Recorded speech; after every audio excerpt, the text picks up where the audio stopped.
எப்பொழுதும் மரியாதையுடன் மரியாதை ஏற்றாற்போல் ஒரு சிறப்புடன் தனித்தன்மையுடன் செல்லக்கூடிய கும்பராசி நண்பர்களே, உங்கள் மரியாதை கௌரவம் குறையாத அளவிற்கு இந்த வரக்கூடிய மே மாதம் பார்த்தீங்கன்னா உங்களுக்கு நாளில் குரு வகிறார், உங்கள் ராசியிலே சனி ஆட்சி பெறுகிறார். வீட்டில் இல்லத்தில் சுப நிகழ்ச்சிகள் சுப காரியங்கள் இல்லத்தில் ஒரு மன மகிழ்ச்சியான விஷயங்கள் நடப்பெற போகுது. ஏன்னா சனி ஆட்சி பெறுகிறார், கண்டிப்பாக நன்மை செய்வார்.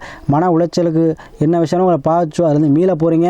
நாளில் குரு வரும்போது கண்டிப்பாக ஆயுள் சார்ந்த விஷயங்களில் பையன் ஆயுள் பலப்படும். வெளிநாடு வெளியூர் வெளிமான செலவழிவு கண்டிப்பாக செல்லலாம். 2ல் ராகு இருக்கால பிரம்மாண்டமான எண்ணங்கள் இருக்கும். அந்த எண்ணத்தை நிறைவேற்றக்கூடிய அமைப்பு உங்களுக்கு பெற்றுத்தரப்போகுது. அதே 3ல் சுக்கிரனும் குருவும் 3ல் சூரியனும் சூரியன் உச்சம் இருக்கிறார்.